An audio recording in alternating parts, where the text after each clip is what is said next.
Hey everyone, and welcome to this Dota 2 beginner's guide on how to play Silencer. In this guide, I'll be talking through everything you need to know to get started. Let's begin. Now, the first thing you know about Silencer is that he is a very effective laner, but he also has a lot of initiation and disable potential as you move into the late game. His skills are all about doing consistent damage with Arcane Curse and Last Word comboed together.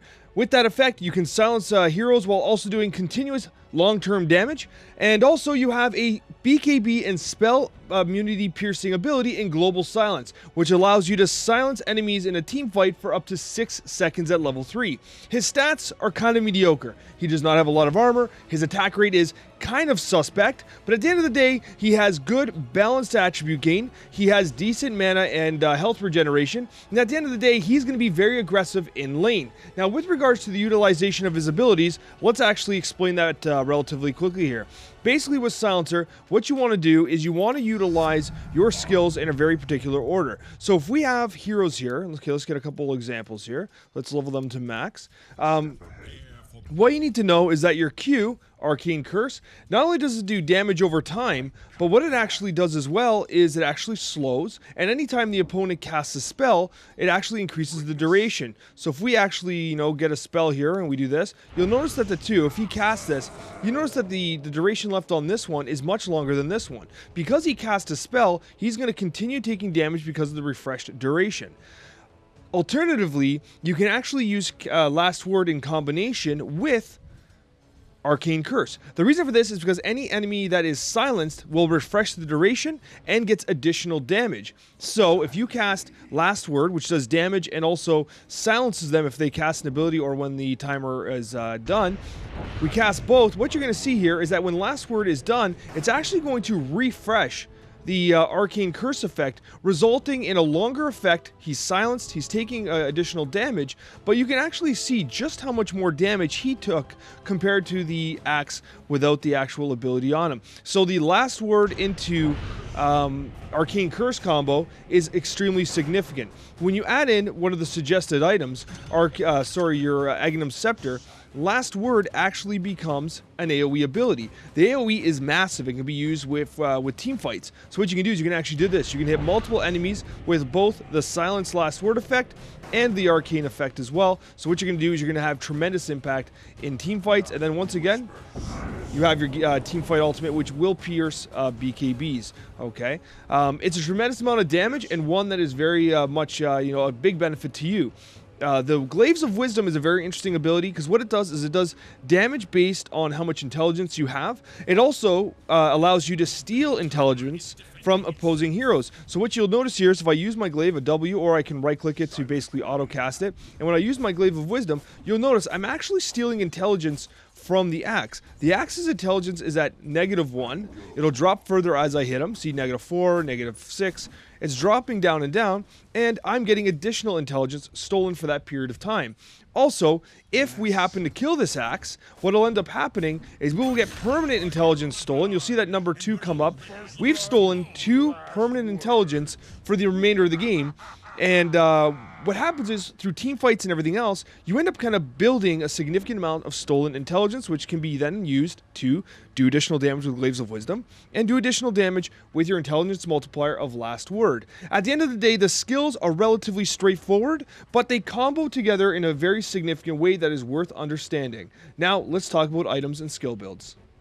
With regards to your skill build, it's relatively straightforward for Silencer. You're beginning at level 1 with Arcane Curse, you're moving to Last Word, and you're going to be toggling between the two of them in order to maximize the effectiveness of both. Once again, the combo together is what amplifies the amount of damage you can do. Now, you will sacrifice as a support some of your Glaive of Wisdom stacks. You won't be stealing as much intelligence early on, but at the end of the day, that's not what you're about as a Silencer playing the support role. As a carry Silencer, you might actually start with Glaives of Wisdom at one level and then work towards the others. This guide's focused on supports for relatively new players. You're going to be taking your Global Silence at intervals whenever possible.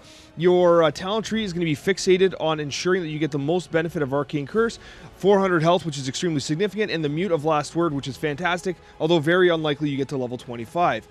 With regards to starting items, you are going to be ensuring that you're taking items that help you to sustain your presence in lane. You're taking a tangle for yourself, and you're also taking a healing salve for your position 4 or position 1 carry or your position 3 offlaner. This is so that you can help them in the lane if they get low on HP, and also you can use it yourself. You're also bringing Regeneration Ring, and you're also bringing a Sage's Mask. The reason for this is because they build into the Ring of Basilius and into your Tranquil builds respectively. And the Ring of Basilius builds into your Veil of Discord. The reason why you're building a Veil of Discord is because it provides you with a 600 AoE blast, which is roughly, it's a little bit smaller than the Last Word AoE once you have your Aghanim Scepter, but it really amplifies the amount of damage you can do. And what you're going to do, your main item progression, is you're actually going to build your Veil of Discord and then go into Aghanim Scepter. If you want, you can actually go Aghanim Scepter first before the Veil of Discord, but generally speaking, the Veil gives you a lot of added benefit, especially if you have magic dealing kind of allies on your team. And then the Aghanim Scepter is the fantastic AoE Last Word ability, which allows you to do an AoE Area of Effect for Last Word, Arcane Curse, and then Global Silence combination, which is basically just going to continue the amount of Arcane Curse damage you will do. You'll be surprised how much damage you're capable of doing. From that main item progression, you're going to be looking towards going, you always need a magic wand. Consider getting a magic wand. It's one of the, the best items in the game that a lot of new players aren't picking up. Remember, it's burst healing, burst mana regeneration. It just provides you with a lot of extra HP and tankiness.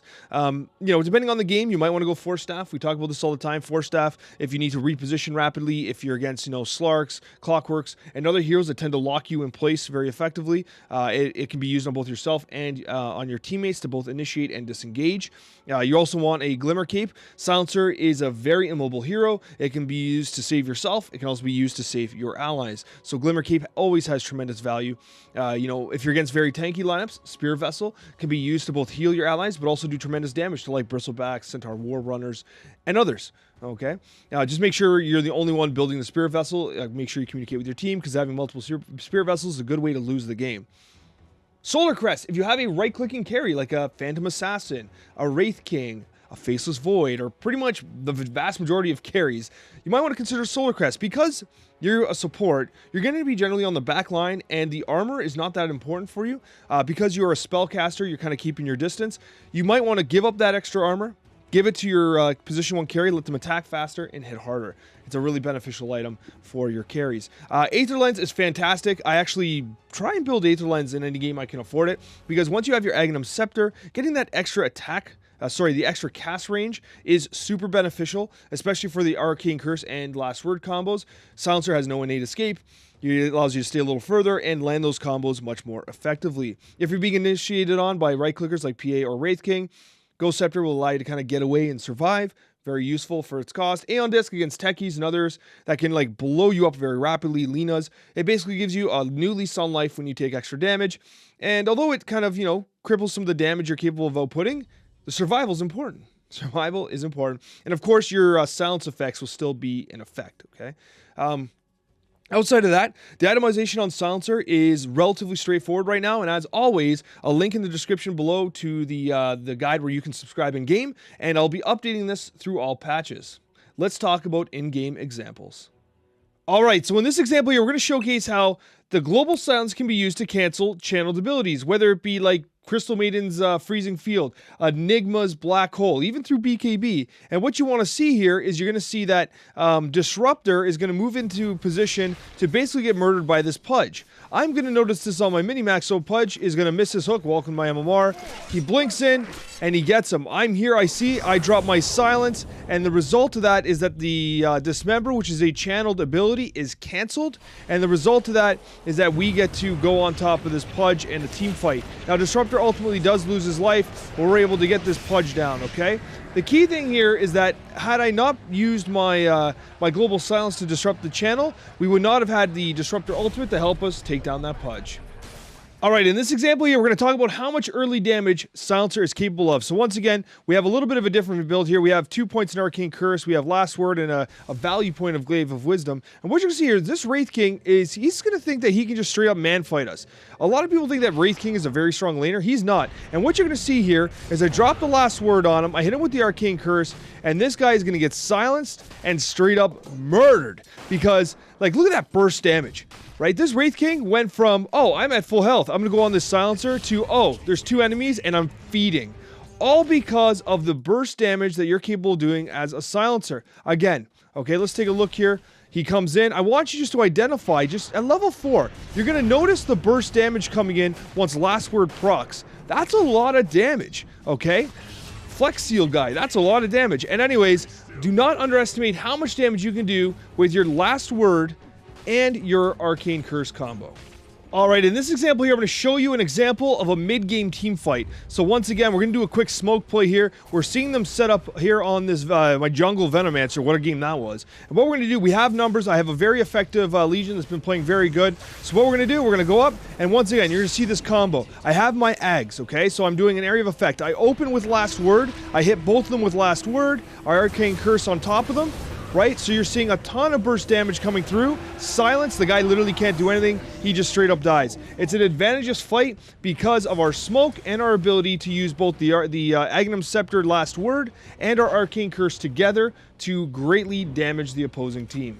Alright, so this is going to be quick, but I just want to illustrate to you that once you get your Agnum Scepter, you have your AoE last word, and you have your Arcane Curse, which is also AoE, and what you can do is you can use them in tandem to clear waves super fast. As a support, you're going to want to push waves whenever possible, and these 2 spells, when used in combination, allow you to do that very effectively. As you can see, it's basically one spell combo, and you basically clear the entire wave. Okay, really straightforward, and it's a ton of value for you as a support, and great for your team, as you are able to also get free kills on ogres. I don't know what he was doing there, but it allows you to create a lot of map pressure as a support. Alright, in this example here, we're just talking about how you can use your skills in a team fight. So once again, I'm stacking my Arcane Curse and my last word, right? These guys are taking a ton of damage, they're slowed, it allows us to put ourselves in position. I also have a Rod of Atos here. What we're doing here is, again, I'm positioning in the back, protecting myself. Once the last word is up, again, I get last word and Arcane Curse and everybody. The silence is extremely disruptive to the opposing team, which makes it very difficult for them to actually fight back with us, and we ultimately wipe this team, win this game, and get that MMR. Thank you guys so much for watching. If you want to catch more videos, I'm going to link the playlist above so you can catch more beginner's guides. Thank you guys so much for watching, and a very special thank you to all of our wonderful subscribers. We will see you in the next Dota 2 guide.